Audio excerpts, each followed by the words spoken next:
Drop shipping ಅನ್ನ start ಮಾಡಬೇಕು ಅಂತ ಯೋಚನೆ ಮಾಡ್ತಾ ಇದ್ದೀರಾ? ಹಾಗಂತಂದ್ರೆ ಈ ವಿಡಿಯೋ ನಿಮಗೆ ಕಂಪ್ಲೀಟ್ ಆಗಿ ಯೂಸ್ಫುಲ್ ಆಗುತ್ತೆ. ಈ ವಿಡಿಯೋದಲ್ಲಿ ನಾನು ಏನಂತಂದ್ರೆ ಕಂಪ್ಲೀಟ್ ಆಗಿರುವಂತ ಮಾಹಿತಿನ ಕೊಡ್ತಾ ಇದ್ದೀನಿ. ಯಾವ ರೀತಿ ಸ್ಟಾರ್ಟ್ ಮಾಡಬೇಕು, ಏನೇನೆಲ್ಲ ಪ್ರೊಸೆಸ್ ಇರುತ್ತೆ, ಕಂಪ್ಲೀಟ್ ಆಗಿರುತ್ತೆ ನಿಮ್ಗೆ.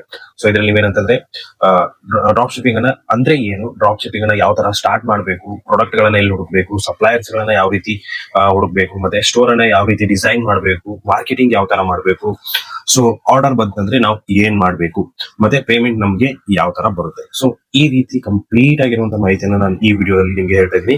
ಸೊ ವಿಡಿಯೋ ಸ್ವಲ್ಪ ಲೆಂತ್ ಆಗುತ್ತೆ, ಲೆಂತ್ ಇದ್ರೂ ಪರವಾಗಿಲ್ಲ. ಸೊ ವಿಡಿಯೋ ಕಂಪ್ಲೀಟ್ ಆಗಿ ಇನ್ಫಾರ್ಮೇಶನ್ ಆಗಿರುವಂತದ್ದು ನಿಮ್ಗೆ ಸಿಗುತ್ತೆ. ಸೊ ಕಂಪ್ಲೀಟ್ ಆಗಿ ನಾನು ನಿಮ್ಗೆ ಎಕ್ಸ್ಪ್ಲೇನ್ ಮಾಡ್ತಾ ಇದ್ದೀನಿ, ಎಲ್ಲೂ ಸ್ಕಿಪ್ ಮಾಡೋದಕ್ಕೆ ಹೋಗ್ಬೇಡಿ. ನೀವೇನಾದ್ರೂ ಸೀರಿಯಸ್ ಆಗಿ ಡ್ರಾಪ್ ಶಿಪ್ಪಿಂಗ್ ಅನ್ನ ಸ್ಟಾರ್ಟ್ ಮಾಡ್ತೀರಾ ಅಂತಂದ್ರೆ ತುಂಬಾ ಯೂಸ್ಫುಲ್. ಸೊ ಮೊದಲಿಗೆ ಬರೋದು what is drop shipping. Drop shipping ಅಂದ್ರೆ ಏನು? ಡ್ರಾಪ್ ಶಿಪ್ಪಿಂಗ್ ಅಂತಂದ್ರೆ ಸಿಂಪಲ್ ಆಗಿ ಹೇಳ್ಬೇಕಂತಂದ್ರೆ ಯಾವುದೇ ರೀತಿಯಾದಂತ ಒಂದು ಇನ್ವೆಂಟರಿ ಆಗಿರ್ಬೋದು, ವೇರೇಸ್ ಆಗಿರ್ಬೋದು, ಪ್ರಾಡಕ್ಟ್ ಅನ್ನ ಸ್ಟಾಕ್ ಇಡದೇನೆ ನಾವೊಂದು ಇ ಕಾಮರ್ಸ್ ಬಿಸಿನೆಸ್ ಅನ್ನ ಸ್ಟಾರ್ಟ್ ಮಾಡುವಂತದ್ದು. ಸೊ ಡ್ರಾಪ್ ಶಿಪ್ಪಿಂಗ್ ಕೂಡ ಒಂದು ಇ ಕಾಮರ್ಸ್ ಒಂದು ಮಾಡೆಲ್ ಅಂತಾನೆ ಹೇಳ್ಬೋದು. ಸೊ ಇದು ಯಾವ ರೀತಿ ವರ್ಕ್ ಆಗುತ್ತೆ ಅಂತಂದ್ರೆ, ನಿಮ್ಮ ಒಂದು ವೆಬ್ಸೈಟ್ ಇರುತ್ತೆ ಅನ್ಕೊಳ್ಳಿ, ಅದರಲ್ಲಿ ಪ್ರಾಡಕ್ಟ್ಸ್ ಇರುತ್ತೆ, ಕಸ್ಟಮರ್ಸ್ ವಿಸಿಟ್ ಮಾಡ್ಬಿಟ್ಟು ನಿಮ್ಮ ಒಂದು ಪ್ರಾಡಕ್ಟ್ ಅನ್ನ ಪರ್ಚೇಸ್ ಮಾಡಿದ್ರು ಅಂತಂದ್ರೆ, ಆ ಪರ್ಚೇಸ್ ಮಾಡಿರುವಂತ ಪ್ರಾಡಕ್ಟ್ ಅನ್ನ ನಿಮ್ಮ ಸಪ್ಲೈಯರ್ಸ್ ಏನಿರ್ತಾರೆ ಅವರು ಅದನ್ನ ಪ್ಯಾಕ್ ಮಾಡ್ಬಿಟ್ಟು ಡಿಸ್ಪ್ಯಾಚ್ ಮಾಡಿ ಡೆಲಿವರಿ ಮಾಡಿಸ್ತಾರೆ. ಸೊ ಅದರಿಂದ ಏನ್ ನಿಮ್ಮ ಪ್ರಾಡಕ್ಟ್ ಕಾಸ್ಟ್ ಇರುತ್ತೆ, ಆ ಕಾಸ್ಟ್ ಅನ್ನ ಅವರು ಸಪ್ಲೈಯರ್ ಇಟ್ಕೊಂಡ್ಬಿಟ್ಟು ಮಿಕ್ಕಿರೋ ಕಾಸ್ಟ್ ಏನಿರುತ್ತೆ ಅದನ್ನ ನಿಮ್ಗೆ ಹಾಕ್ತಾರೆ. ಸೊ ಈ ರೀತಿ ಡ್ರಾಪ್ ಶಿಪ್ಪಿಂಗ್ ಅನ್ನೋದು ವರ್ಕ್ ಆಗುತ್ತೆ. ಹಾಗಂತಂದ್ರೆ ಡ್ರಾಪ್ ಶಿಪ್ಪಿಂಗ್ ಅನ್ನ ಯಾವ ರೀತಿಯಾಗಿ ನಾವು ಸ್ಟಾರ್ಟ್ ಮಾಡಬೇಕು? ಸೊ ಡ್ರಾಪ್ ಶಿಪ್ಪಿಂಗ್ ಅನ್ನ ನೀವು ಸ್ಟಾರ್ಟ್ ಮಾಡ್ಬೇಕಂದ್ರೆ ಈಸಿಯಾಗಿ ಸ್ಟಾರ್ಟ್ ಮಾಡಬಹುದು, ಯಾವುದೇ ರೀತಿಯಾದಂತಹ ಪ್ರಾಬ್ಲಮ್ ಇಲ್ಲ. ನೀವು ಮ್ಯಾನ್ಯುವಲ್ ಆಗಿ ಸ್ಟಾರ್ಟ್ ಮಾಡಬಹುದು, ಆಟೋಮೆಟಿಕ್ ಆಗಿ ಕೂಡ ಸ್ಟಾರ್ಟ್ ಮಾಡ್ಕೋಬಹುದು. ಸೊ ಏನೇನ್ ಸ್ಟೆಪ್ಸ್ ಬರುತ್ತೆ ಅನ್ನೋದನ್ನು ಕೂಡ ನಾನು ನಿಮ್ಗೆ ಎಕ್ಸ್ಪ್ಲೇನ್ ಮಾಡ್ತೀನಿ. ಮೊದಲಿಗೆ ಇನ್ವೆಸ್ಟ್ಮೆಂಟ್ ಅನ್ನ ನೋಡ್ತಾ ಹೋಗೋಣ. ಸೊ ಮೊದಲಿಗೆ ಏನೇನ್ ಇನ್ವೆಸ್ಟ್ಮೆಂಟ್ ನಾವು ಮಾಡ್ಬೇಕಾಗತ್ತೆ ಒಂದು ಡ್ರಾಪ್ ಶಿಪ್ಪಿಂಗ್ ಅನ್ನ ಸ್ಟಾರ್ಟ್ ಮಾಡ್ಬೇಕಂತಂದ್ರೆ, ಸೊ ಫಸ್ಟ್ ಬೇಕಾಗಿರೋದು ಒಂದು ಡೊಮೈನ್ ಅನ್ನ ನೀವು ತಗೋಬೇಕಾಗತ್ತೆ. ಸೊ ಯಾಕಂತಂದ್ರೆ ಟ್ರಸ್ಟ್ ಅನ್ನ ಬಿಲ್ಡ್ ಮಾಡ್ಬೇಕಂತಂದ್ರೆ ಡೊಮೈನ್ ತುಂಬಾ ಇಂಪಾರ್ಟೆಂಟ್ ಆಗುತ್ತೆ. ಸೊ ಡೊಮೈನ್ ಕಾಸ್ಟ್ 800ದಿಂದ 1200 ವರೆಗೂ ಒಂದು ಡೊಮೈನ್ ಕಾಸ್ಟ್ ಆಗುತ್ತೆ. Next store design. ಸೊ ನೀವು ಸ್ಟೋರ್ ಡಿಸೈನ್ ಅನ್ನ ಕಾಮರ್ಸ್ ಅಲ್ಲಿ ಮಾಡಬಹುದು, ಇಲ್ಲ ಶಾಪಿಫೈ ಅಲ್ಲಿ ಮಾಡಬಹುದು. ಕಾಮರ್ಸ್ ಅಲ್ಲಿ ಮಾಡ್ತೀರಾ ಅಂತಂದ್ರೆ ನಿಮಗೆ ಆಲ್ಮೋಸ್ಟ್ ವರ್ಷಕ್ಕೆ ಒಂದು 4000 ವರೆಗೂ ಆಗುತ್ತೆ. ಸೊ ಶಾಪಿಫೈ ಅಲ್ಲಿ ಮಾಡ್ತೀರಾ ಅಂತಂದ್ರೆ ಸ್ಟಾರ್ಟಿಂಗ್ ಅಲ್ಲಿ 20 ರೂಪೀಸ್ ಅಲ್ಲಿ ನೀವು ಸ್ಟಾರ್ಟ್ ಮಾಡಬಹುದು. ಆಮೇಲೆ 3 ಮಂತ್ಸ್ ಆದ್ಮೇಲೆ ಮಂತ್ಲಿ 2000 ನೀವು ಪೇಮೆಂಟ್ ಮಾಡ್ಬೇಕಾಗುತ್ತೆ. ಸೊ ನೀವು ಕಂಪೇರ್ ಮಾಡ್ಕೊಡಿ, ನೀವು ಯಾವ್ದಕ್ಕೆ ಹೋಗ್ತೀರಾ ಅಂತ. ಕಾಮರ್ಸ್ ಗೆ ಹೋಗ್ತೀರಾ ಅಂತಂದ್ರೆ ನಿಮ್ಗೆ ಡಿಸ್ಕ್ರಿಪ್ಷನ್ ಅಲ್ಲಿ ಲಿಂಕ್ ಸಿಗುತ್ತೆ. ಸೊ ಆ ಲಿಂಕ್ ಮುಖಾಂತರ ಹೋದ್ರಿ ಅಂತಂದ್ರೆ ನಿಮ್ಗೆ ಇನ್ನ 10% ಡಿಸ್ಕೌಂಟ್ ಅಲ್ಲಿ ನೀವು ಡೊಮೈನ್ ಮತ್ತೆ ಹೋಸ್ಟಿಂಗ್ ಅನ್ನ ಪರ್ಚೇಸ್ ಮಾಡಬಹುದು. ನೆಕ್ಸ್ಟ್ ಸ್ಟೋರ್ ಡಿಸೈನ್ ಆದ್ಮೇಲೆ ನಮ್ಗೆ ಮಾರ್ಕೆಟಿಂಗ್ ಬರುತ್ತೆ. ಸೊ ಮಾರ್ಕೆಟಿಂಗ್ ಬಜೆಟ್ ಅನ್ನ ನಾವು ಪ್ಲಾನ್ ಮಾಡ್ಕೊಂಡು ಇಟ್ಕೊಂಡಿರ್ಬೇಕು. ಸೊ ಸ್ಟಾರ್ಟಿಂಗ್ ಅಲ್ಲೇ ಆಡ್ ರನ್ ಮಾಡ್ಬಿಟ್ಟು ನಾವೇನಂತಂದ್ರೆ ಕ್ವಿಟ್ ಮಾಡ್ತೀವಿ. ಸೊ ಸೇಲ್ಸ್ ಬರ್ತಾ ಇಲ್ಲ ಅಂತ, ಬಟ್ ಏನಂತಂದ್ರೆ ನಾವು ಆತರ ಮಾಡೋದ್ರಿಂದ 100% ಆಗಿ ಡ್ರಾಪ್ ಶಿಪ್ಪಿಂಗ್ ಸಕ್ಸಸ್ ಅನ್ನ ನೋಡೋದಕ್ಕೆ ಆಗಲ್ಲ. ಯಾಕಂದ್ರೆ ಟ್ರಯಲ್ ಅಂಡ್ ಎರರ್ ನಾವು ಮಾಡ್ತಾನೆ ಇರ್ಬೇಕು, ಟೆಸ್ಟಿಂಗ್ ಅನ್ನ ನಾವು ಮಾಡ್ತಾನೆ ಇರ್ಬೇಕು.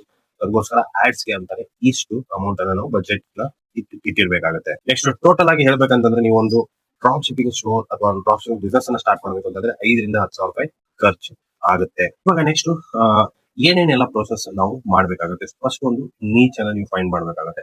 ಸೊ ನೀಚ್ ಅಲ್ಲಿ ತುಂಬಾನೇ ಬರುತ್ತೆ. ಫಿಟ್ನೆಸ್ ಆಗಿರ್ಬೋದು, ಹೆಲ್ತ್ ಅಂಡ್ ಫಿಟ್ನೆಸ್ ಆಗಿರ್ಬೋದು, ಟೆಕ್ ಗ್ಯಾಜೆಟ್ಸ್ ಆಗಿರ್ಬೋದು, ಇಲ್ಲ ನಿಮ್ಗೆ ಇದು ಏನಂತಂದ್ರೆ ಹೋಮ್ ಅಂಡ್ ಕಿಚನ್ ಗ್ಯಾಜೆಟ್ಸ್ ಆಗಿರ್ಬೋದು. ಸೊ ಈ ರೀತಿ ಒಂದು ಕೆಲವೊಂದು ನೀಚಸ್ ಗಳು ಬರುತ್ತೆ.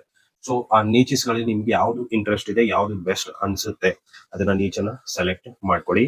ಆ ನೀಚನ್ನ ಸೆಲೆಕ್ಟ್ ಮಾಡ್ಕೊಂಡಾದ್ಮೇಲೆ ನೀವೇನ್ ಮಾಡ್ಬೇಕಂತಂದ್ರೆ ಆ ಒಂದು ಪ್ರಾಡಕ್ಟ್ ಗಳನ್ನ ಸಪ್ಲೈ ಮಾಡೋದಕ್ಕೆ ಯಾರ್ಯಾರೆಲ್ಲ ಇದ್ದಾರೆ, ಸೊ ಸಪ್ಲೈಯರ್ಸ್ ಅನ್ನ ಫೈಂಡ್ ಮಾಡ್ಬೇಕಾಗುತ್ತೆ. ಸೊ ಸಪ್ಲೈಯರ್ಸ್ ಯಾವ ಫೈಂಡ್ ಮಾಡೋದು ಅನ್ನೋದನ್ನ ನಾನು ನಿಮ್ಗೆ ಎಕ್ಸ್ಪ್ಲೇನ್ ಮಾಡ್ತೀನಿ ಮುಂದೆ. ಸೊ ಈಗ ಸಿಂಪಲ್ ಆಗಿ ಏನೇನೆಲ್ಲ ನಾವು ನೋಡ್ಬೋದು ಅಂತ. ಸೊ ಸಪ್ಲೈಯರ್ಸ್ ನ ಫೈಂಡ್ ಮಾಡ್ಬೇಕಾಗತ್ತೆ. ಸೊ ಸಪ್ಲೈಯರ್ಸ್ ನ ಫೈಂಡ್ ಮಾಡೋದಕ್ಕೆ ನೀವು ತುಂಬಾ ಈಸಿ. ಶಾಪಿಫೈ ಹೋಗ್ತೀರಾ ಅಂತಂದ್ರೆ ಏನಂತಂದ್ರೆ ಆಲ್ಮೋಸ್ಟ್ ಅಪ್ಲಿಕೇಶನ್ಸ್ ಗಳೇ ನಿಮ್ಗೆ ಅಲ್ಲಿ ಸಿಗುತ್ತೆ. ಸೊ ಅಪ್ಲಿಕೇಶನ್ ಗಳನ್ನ ಇನ್ಸ್ಟಾಲ್ ಮಾಡ್ಕೊಂಡ್ರೆ ಆಟೋಮೆಟಿಕಲಿ ಆಗುತ್ತೆ, ಬಟ್ ಕೆಲವೊಂದು ಚಾರ್ಜಸ್ ಗಳು ಸಿಗುತ್ತೆ. ನೀವು ಬಿಗಿನರ್ಸ್ ಆಗಿದ್ರಿ ಅಂತಂದ್ರೆ ಸಿಂಪಲ್ ಆಗಿ ಮ್ಯಾನ್ಯುವಲ್ ಆಗಿನೇ ನೀವು ಸ್ಟಾರ್ಟ್ ಮಾಡಬಹುದು. ಸೊ ಏನಂತಂದ್ರೆ ಸಿಂಪಲ್ ನಿಮ್ಮ ಸರೌಂಡಿಂಗ್ ಮಾರ್ಕೆಟ್ ಗೆ ಹೋಗ್ಬಿಟ್ಟು ಆ ಪ್ರಾಡಕ್ಟ್ ಗಳು ಸಿಗುತ್ತಾ, ಸೊ ಸರ್ಚ್ ಮಾಡಿ ಆದ್ಮೇಲೆ ಆ ಪ್ರಾಡಕ್ಟ್ ಸಿಕ್ತಂತಂದ್ರೆ ನೀವು ತಗೊಂಡ್ಬಂದ್ಬಿಟ್ಟು ನೀವೇನೆ ಶಿಪ್ಮೆಂಟ್ ಮಾಡಬಹುದು. ಯಾವುದೇ ರೀತಿಯಾದಂತಹ ಪ್ರಾಬ್ಲಮ್ ಇಲ್ಲ ನಮ್ಗೆ ಆಟೋಮೆಟಿಕ್ ಬೇಕು, ಹೊರಗಡೆಯಿಂದ ನೋಡ್ಬೇಕು, ಲೋಕಲ್ ಮಾರ್ಕೆಟ್ ಅಲ್ಲಿ ಎಲ್ಲೂ ಪ್ರಾಡಕ್ಟ್ ಸಿಗಬಾರ್ದು. ಸೊ ಆತರ ಅಂತಂದ್ರೆ ಪ್ರಾಡಕ್ಟ್ ರಿಸರ್ಚ್ ಅನ್ನ ಮಾಡ್ಕೊಳ್ಳಿ, ಸಪ್ಲೈಯರ್ಸ್ ಅನ್ನ ಫೈಂಡ್ ಮಾಡ್ಕೊಳ್ಳಿ. ಸೊ ಸಪ್ಲೈಯರ್ಸ್ ಏನಂತಂದ್ರೆ ಇಂಡಿಯಾ ಮಾರ್ಟ್ ಆಗಿರ್ಬೋದು, ಸಿಜೆ ಡ್ರಾಪ್ ಶಿಪ್ಪಿಂಗ್ ಅಂತ ಬರುತ್ತೆ. ಸೊ ಇಷ್ಟೊಂದು ಕೆಲವೊಂದು ಡ್ರಾಪ್ ಶಿಪ್ಪಿಂಗ್ ಒಂದು ಏನಂತಂದ್ರೆ ಪ್ಲಾಟ್ಫಾರ್ಮ್ ಗಳು ಬರುತ್ತೆ ನಿಮ್ಗೆ. ಅದಾದ್ಮೇಲೆ ನಿಮ್ಗೆ ಸಪ್ಲೈಯರ್ಸ್ ಎಲ್ಲ ಸಿಕ್ಕಾದ್ಮೇಲೆ ನೀವು ಒಂದು ಸ್ಟೋರ್ ಅನ್ನ ಕ್ರಿಯೇಟ್ ಮಾಡಬೇಕು. ಸೊ ಇವಾಗ ಸ್ಟೋರ್ ಬರೋಣ. ಸೊ ಸಿಂಪಲ್ ಒಂದು ಇ ಕಾಮರ್ಸ್ ವೆಬ್ಸೈಟ್ ಅನ್ನು ಯಾವ ತರ ಕ್ರಿಯೇಟ್ ಮಾಡೋದು ಅಂತ ಹಳೆ ವಿಡಿಯೋದಲ್ಲಿ ನಾನು ಆಲ್ರೆಡಿ ಹೇಳಿದೀನಿ. ಸೊ ಅದ್ರ ಲಿಂಕ್ ನಿಮಗೆ ಡಿಸ್ಕ್ರಿಪ್ಷನ್ ಅಲ್ಲಿ ಸಿಗುತ್ತೆ. ಸೊ ಶಾಪಿಫೈ ಅಲ್ಲೂ ಕೂಡ ಯಾವ ತರ ಕ್ರಿಯೇಟ್ ಮಾಡೋದು ಅನ್ನೋದನ್ನ ಕೂಡ ನಾನು ತೋರಿಸಿದ್ದೀನಿ. ಅದ್ರ ಲಿಂಕ್ ಕೂಡ ನಿಮಗೆ ಡಿಸ್ಕ್ರಿಪ್ಷನ್ ಅಲ್ಲಿ ಸಿಗುತ್ತೆ. ಸೊ ವಿಡಿಯೋನ ಫಾಸ್ ಮಾಡ್ಕೊಡ್ಬೇಕಂತಂದ್ರೆ ಆ ವಿಡಿಯೋನ ನೋಡ್ಕೊಂಡು ನೀವು ಸ್ಟೋರ್ ಅನ್ನ ಕ್ರಿಯೇಟ್ ಮಾಡ್ಕೋಬಹುದು ಸಿಂಪಲ್ ಆಗಿ. ಏನಿಲ್ಲ, ಸಿಂಪಲ್ ನೀವು ಶಾಪಿಫೈ ಕ್ರಿಯೇಟ್ ಮಾಡ್ಕೋತೀರಿ ಅಂತಂದ್ರೆ ಶಾಪಿಫೈ ವೆಬ್ಸೈಟ್ ಓಪನ್ ಮಾಡ್ಕೋದ್ರೆ ಡೈರೆಕ್ಟ್ ಆಗಿ ಸೈನ್ ಅಪ್ ಆಗೋದಕ್ಕೆ ಕೇಳುತ್ತೆ. ಸೈನ್ ಅಪ್ ಆಗಿ ನಿಮ್ಮ ಡೀಟೇಲ್ಸ್ ಅನ್ನ ಕೇಳುತ್ತೆ, ಕಂಪ್ಲೀಟ್ ಆಗಿ ಫಿಲ್ ಮಾಡಿ. ಫಿಲ್ ಮಾಡಿ ಆದ್ಮೇಲೆ ನಿಮಗೆ 20 ರೂಪೀಸ್ ಪೇಮೆಂಟ್ ಮಾಡೋದಕ್ಕೆ ಕೇಳುತ್ತೆ. ಪೇಮೆಂಟ್ ಮಾಡಿ ಅದಾದ್ಮೇಲೆ ಕಸ್ಟಮ್ ಡೊಮೇನ್ ಅನ್ನ ನೀವು ಲಿಂಕ್ ಮಾಡ್ಬೇಕಾಗತ್ತೆ. ಲಿಂಕ್ ಮಾಡಿ ಆದ್ಮೇಲೆ ನಿಮಗೆ ಇಷ್ಟ ಆಗುವಂತ ಒಂದು ಥೀಮ್ ಅನ್ನ ಸೆಲೆಕ್ಟ್ ಮಾಡ್ಕೊಂಡು ಹಾಕಿ. ಸೊ ಥೀಮ್ ಹಾಕಿ ಆದ್ಮೇಲೆ ನಿಮ್ಗೆ ಕಂಪ್ಲೀಟ್ ಆಗಿ ನಿಮ್ಮ ವೆಬ್ಸೈಟ್ ರೆಡಿ ಆಗುತ್ತೆ store.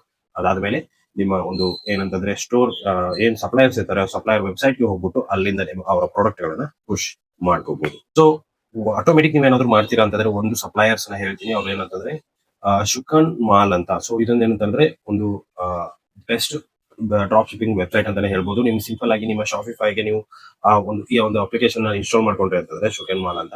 So ಅದರಲ್ಲಿರುವಂತಹ drop shipping products ಗಳು ಏನಿರುತ್ತೆ ಅದನ್ನ ನೀವು ಡೈರೆಕ್ಟ್ ಆಗಿ ಇಂಪೋರ್ಟ್ ಮಾಡ್ಕೋಬಹುದು ನಿಮ್ಮ ಸ್ಟೋರ್ಗೆ. ಸೊ ಅಲ್ಲಿಂದ ನೀವು ಮಾರ್ಕೆಟಿಂಗ್ ಮಾಡ್ಕೊಂಡ್ರಿ ಅಂತಂದ್ರೆ ಆಟೋಮೆಟಿಕಲಿ ನೀವು ಕನ್ಫರ್ಮೇಶನ್ ಕೊಟ್ರಿ ಅಂತಂದ್ರೆ ಆರ್ಡರ್ ಬಂದಾದ್ಮೇಲೆ ಅವ್ರು ಆಟೋಮೆಟಿಕಲಿ ಶಿಪ್ಮೆಂಟ್ ಮಾಡ್ತಾರೆ. ಯಾವುದೇ ರೀತಿಯಾದಂತಹ ಪ್ರಾಬ್ಲಮ್ ಇಲ್ಲ. ಸೊ ಕೆಲವೊಂದು ಪ್ರಾಡಕ್ಟ್ಸ್ ಗಳು ಕಡಿಮೆ ಇದೆ, ಬಟ್ ಏನಂತಂದ್ರೆ ನೀವು ಸ್ಟಾರ್ಟಿಂಗ್ ಅಲ್ಲಿ ಸ್ಟಾರ್ಟ್ ಮಾಡಬಹುದು, ಯಾವುದೇ ರೀತಿಯಾದಂತಹ ಪ್ರಾಬ್ಲಮ್ ಇಲ್ಲ. ಸೊ ನಿಮಗೆ ಸ್ಕ್ರೀನ್ ಶಾಟ್ ಬೇಕಂದ್ರೆ ಹಾಕಿದೀನಿ ನೋಡಬಹುದು, ಅದೊಂದು ಶುಕನ್ ಮಾಲ್ ಅಂತ. ಸೊ ವಿಸಿಟ್ ಮಾಡಿ, ಇಲ್ಲ ಅಂತಂದ್ರೆ ನೀವು ಶಾಪಿಫೈ ಅಲ್ಲಿ ಆಪ್ಸ್ ಅಲ್ಲಿ ಹೋಗ್ಬಿಟ್ಟು ಸರ್ಚ್ ಮಾಡಿ ಶುಕನ್ ಮಾಲ್ ಅಂತ. ಸೊ ಅದು ಬರುತ್ತೆ, ಅದನ್ನ ಇನ್ಸ್ಟಾಲ್ ಮಾಡ್ಕೊಂಡು ಲಾಗಿನ್ ಆಗಿ ಫ್ರೀಯಾಗಿ ಲಾಗಿನ್ ಆಗ್ಬೋದು, ಏನು ಪ್ರಾಬ್ಲಮ್ ಇಲ್ಲ. ಲಾಗಿನ್ ಆದ್ಮೇಲೆ ನಿಮ್ಗೆ ಅಲ್ಲಿ ಏನಂತಂದ್ರೆ ಪ್ರಾಡಕ್ಟ್ ಗಳು ಸಿಗುತ್ತೆ. ಸೊ ಪ್ರಾಡಕ್ಟ್ ಗಳನ್ನ ನೋಡಿ ಯಾವ್ದು ಜಾಸ್ತಿ ಸೇಲ್ ಆಗ್ತಾ ಇದೆ, ಯಾವ್ದು ಏನು ಅಂತ ನಿಮ್ಗೆ ಗೊತ್ತಾಗುತ್ತೆ. ಸೊ ಲಿಂಕ್ ಮಾಡ್ಕೊಂಡಾದ್ಮೇಲೆ ನಿಮ್ಗೆ ಪ್ರಾಡಕ್ಟ್ ಗಳನ್ನ ಇನ್ಸರ್ಟ್ ಮಾಡ್ಕೊಂಡು ಮಾರ್ಕೆಟಿಂಗ್ ಮಾಡ್ಬೇಕಾಗುತ್ತೆ. ಸೊ ಇವಾಗ ಏನಂತಂದ್ರೆ ಪ್ರಾಡಕ್ಟ್ ಗಳನ್ನ ಯಾವ ತರ ಫೈಂಡ್ ಮಾಡೋದು, ಸಿಂಪಲ್ ನೀವು ಮಾಡಬೇಕಾಗಿರೋದು ಇಷ್ಟ. ಏನಂತಂದ್ರೆ ಪ್ರಾಡಕ್ಟ್ ಗಳಿಗೆ ನೀವು ಇನ್ಸ್ಟಾಗ್ರಾಮ್ ಅನ್ನ ಚೂಸ್ ಮಾಡಿ. ಫ್ರೀ ಪ್ಲಾಟ್ಫಾರ್ಮ್, ಯಾವುದೇ ರೀತಿಯಾದ ಪ್ರಾಬ್ಲಮ್ ಇಲ್ಲ. ಇನ್ಸ್ಟಾಗ್ರಾಮ್ ಅನ್ನ ಓಪನ್ ಮಾಡ್ಕೊಂಡ್ರಿ ಅಂತಂದ್ರೆ ಸರ್ಚ್ ಬಾರ್ ಅಲ್ಲಿ ಡ್ರಾಪ್ ಶಿಪ್ಪಿಂಗ್ ಪ್ರಾಡಕ್ಟ್ಸ್ ಅಂತ ಹಾಕಿ, ಅಲ್ಲಿ ಸಿಕ್ಕಾಪಟ್ಟೆ ಸರ್ಚಸ್ ತೋರಿಸುತ್ತೆ. ಸೊ ಆ ಸ್ವಲ್ಪ ಓಪನ್ ಮಾಡ್ಕೊಂಡು ಸ್ಕ್ರೋಲ್ ಮಾಡ್ತಾ ಹೋದ್ರೆ ಅಂತಂದ್ರೆ ಕೆಲವೊಂದು ಆಡ್ಸ್ ಗಳು ಬರುತ್ತೆ. ಸೊ ಅಂದ್ರೆ ಆಡ್ಸ್ ಗಳಂದ್ರೆ ಪ್ರಾಡಕ್ಟ್ ಗಳ ಆಡ್ಸ್ ಗಳು ಬರುತ್ತೆ.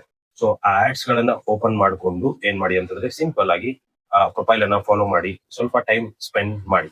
ಸೊ ಅದಾದ್ಮೇಲೆ ಸ್ವಲ್ಪ ಕ್ಲೋಸ್ ಮಾಡ್ಕೊಂಡು ಮತ್ತೆ ಓಪನ್ ಮಾಡ್ಕೊಳ್ಳಿ. ಅಲ್ಲಿ ಏನಾಗುತ್ತೆ ಅಂತಂದ್ರೆ ನಿಮಗೆ ಅಲ್ಲಿಂದ ಇಂಟ್ರೆಸ್ಟ್ ಬೇಸಿಸ್ ಮೇಲೆ ನಿಮಗೆ ಬರೀ ಪ್ರಾಡಕ್ಟ್ ಗಳೇ ಬರ್ತಾ ಹೋಗುತ್ತೆ. ಸೊ ಪ್ರಾಡಕ್ಟ್ ಗಳನ್ನ ಅಬ್ಸರ್ವ್ ಮಾಡಿ, ಎಷ್ಟು ಲೈಕ್ಸ್ ಇದೆ, ಎಷ್ಟು ಕಮೆಂಟ್ಸ್ ಇದೆ.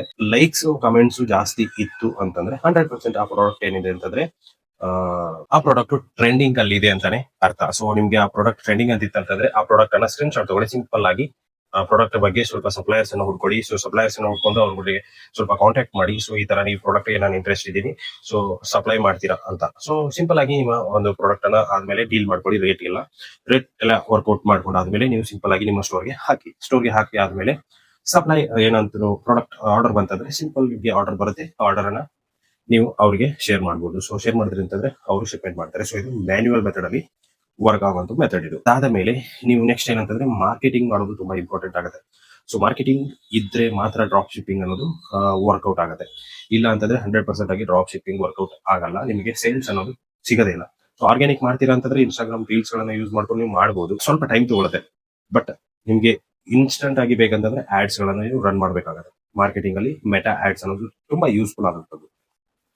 ಸೊ ಮೆಟಾ ಆಡ್ಸ್ ಗಳನ್ನ ಕ್ರಿಯೇಟ್ ಮಾಡ್ಕೊಂಡು ನೀವು ಆಡ್ಸ್ ಅನ್ನ ರನ್ ಮಾಡಬಹುದು.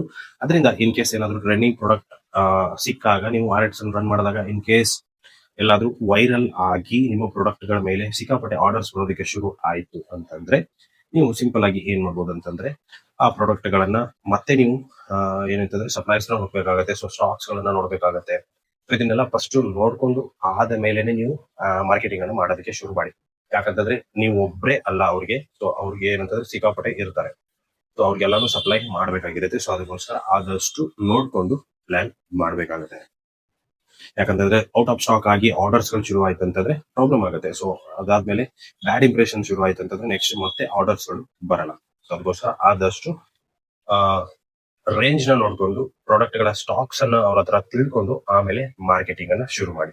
ಸಿಂಪಲ್ ಫೇಸ್ಬುಕ್ ಅಲ್ಲಿ ನೀವು ಮೆಟಾ ಆಡ್ಸ್ ಗಳನ್ನ ರನ್ ಮಾಡಿದ್ರೆ ಸಾಕು. ಯಾವ ತರ ರನ್ ಮಾಡೋದು ಅನ್ನೋದು ಆಲ್ರೆಡಿ ವಿಡಿಯೋ ಇದೆ. ಸೊ ಲಿಂಕ್ ಡಿಸ್ಕ್ರಿಪ್ಷನ್ ಅಲ್ಲಿ ಸಿಗುತ್ತೆ, ನಿಮಗೆ ಬೇಕಂದ್ರೆ ಹೋಗ್ಬಿಟ್ಟು ನೋಡಿ.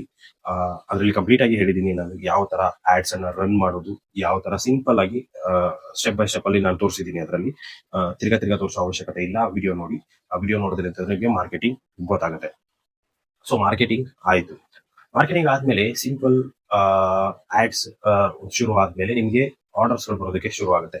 ಸೊ ಆರ್ಡರ್ಸ್ ಗಳು ಬರೋದಕ್ಕೆ ಶುರು ಆದ್ಮೇಲೆ ನೀವೇನ್ ಮಾಡ್ತೀರಾ ಅಂತಂದ್ರೆ ಸಿಂಪಲ್ ಆಗಿ ನಿಮ್ಮ ಒಂದು ಏನು ಪ್ರಾಡಕ್ಟ್ ಗಳ ಮಾರ್ಜಿನ್ ಇಟ್ಟಿರ್ತೀರಾ, ಸೊ ಆ ಮಾರ್ಜಿನ್ ಇಟ್ಟಿರುವಂತ ಒಂದು ಅಮೌಂಟ್ ನಮ್ಗೆ ಯಾವ ತರ ಬರುತ್ತೆ. ಸೊ ಫಾರ್ ಎಕ್ಸಾಂಪಲ್ ಇವಾಗ ನಾನು ಅವಾಗಲೇ ಸ್ಟಾರ್ಟಿಂಗ್ ಅಲ್ಲಿ ಹೇಳಿದೆ. ಸೊ ಏನಂತಂದ್ರೆ ಆರ್ಡರ್ ಅವ್ರಿಗೆ ಹೋಯ್ತಂತಂದ್ರೆ ಅವ್ರು ಏನ್ ಮಾಡ್ತಾರೆ ಅಂತಂದ್ರೆ ಸಿಂಪಲ್ ಆಗಿ ಅದನ್ನ ಕ್ಯಾಶ್ ಆನ್ ಡೆಲಿವರಿ ಇದೆಯಾ, ಪೇಮೆಂಟ್ ಇದೆಯಾ, ಯಾವ್ದಾದ್ರು ಇರಲಿ ಶಿಪ್ಮೆಂಟ್ ಮಾಡ್ಬಿಡ್ತಾರೆ. ಸೊ ಶಿಪ್ಮೆಂಟ್ ಮಾಡಿ ಆದ್ಮೇಲೆ ಆ ಒಂದು ಪೇಮೆಂಟ್ ಏನಿರುತ್ತೆ ಅದು ಅವರಿಗೆ ಬರುತ್ತೆ, ಸಪ್ಲೈಯರ್ಸ್ಗೆ. ಸೊ ಸಪ್ಲೈಯರ್ಸ್ಗೆ ಬಂದಾದ್ಮೇಲೆ ಅವರ ಒಂದು ಪ್ರಾಡಕ್ಟ್ ಕಾಸ್ಟ್ ಏನಿರುತ್ತೆ ಅದನ್ನ ಅವ್ರು ಇಟ್ಕೊಳ್ತಾರೆ. ಮಿಕ್ಕಿರೋ ಪ್ರಾಡಕ್ಟ್ ಏನಿರುತ್ತೆ ಅದನ್ನ ನಿಮ್ಮ ಬ್ಯಾಂಕ್ ಡೀಟೇಲ್ಸ್ಗೆ ಹಾಕ್ತಾರೆ. ಸಿಂಪಲ್ ಆಗಿ ನಿಮ್ಮ ಒಂದು ಶಾಪಿಫೈ ಸ್ಟೋರ್ ಅಲ್ಲಿ ಅಥವಾ ನಿಮ್ಮ ಸಪ್ಲೈಯರ್ ವೆಬ್ಸೈಟ್ ಅಲ್ಲಿ ನಿಮ್ಮ ಬ್ಯಾಂಕ್ ಡೀಟೇಲ್ಸ್ ಎಲ್ಲ ಕೊಟ್ಟಿರ್ತೀರಲ್ವಾ, ಸೊ ಅದಕ್ಕೆ ಸಿಂಪಲ್ ಆಗಿ ಹಾಕ್ತಾರೆ ಅವರು.